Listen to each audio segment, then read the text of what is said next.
Les audios des musées de Laval. Les musées de Laval vous livrent leurs secrets. Tendez l'oreille et découvrez les artistes et les œuvres depuis chez vous.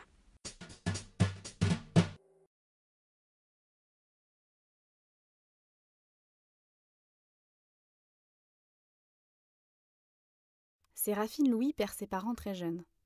D'abord fille de ferme, elle est ensuite placée comme domestique à Compiègne. À 18 ans, elle effectue les tâches ménagères dans un couvent de la congrégation de Saint-Joseph de Cluny. 20 ans plus tard, elle quitte l'établissement et se place comme femme de ménage chez des particuliers à Compiègne, puis à Senlis. Séraphine peint depuis son enfance, mais c'est à 42 ans qu'elle entend son bon ange, tandis qu'elle prie à la cathédrale, lui demander de pratiquer plus sérieusement la peinture. Elle commence alors à s'exercer seule, sans maître, y passant tout son temps libre. C'est à Senlis, où elle est installée depuis 1904, qu'elle rencontre Willem Oude, le critique d'art découvreur de Picasso et de Rousseau.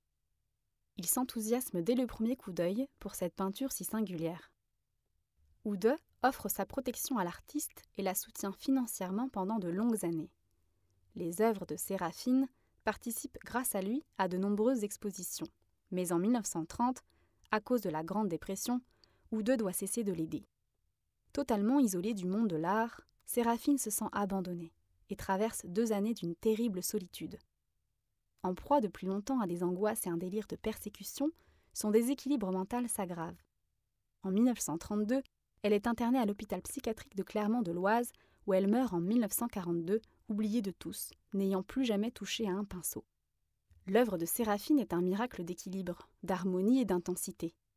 Son secret réside dans ses couleurs flamboyantes, aux reflets et à la texture unique, dont personne ne connaît la recette puisque Séraphine a toujours refusé de révéler les ingrédients qu'elle mélange à son ripolin.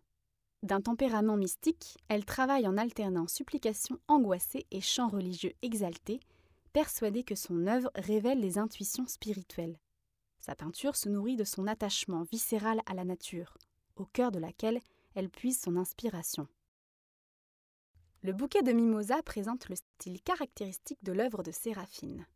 Le vase est constitué de 2 zones colorées, l'une au centre, l'autre à proximité des parois formées de traits au pinceau, vifs et courbes. Le fond rose est sommairement appliqué, tandis que se déploie un bouquet rigoureusement composé. Les contours des fleurs et des feuillages se chevauchent, s'effilochent. Le geste nerveux, délirant même quand il mêle la végétation aux parois et aux anses du vase, révèle sans peine la personnalité ardente, passionnée et exaltée de l'artiste. Dans la peinture sur bois, branche de fruits, les couleurs s'embrasent. Jaune audacieux du fond, orange des fruits, ocre et grenat du feuillage qu'atténuent à peine les verts pâles ou profonds des feuilles lancées au lait. Les nervures sont dessinées à la hâte. Le profil découpé des feuilles est esquissé à coups de pinceau fiévreux.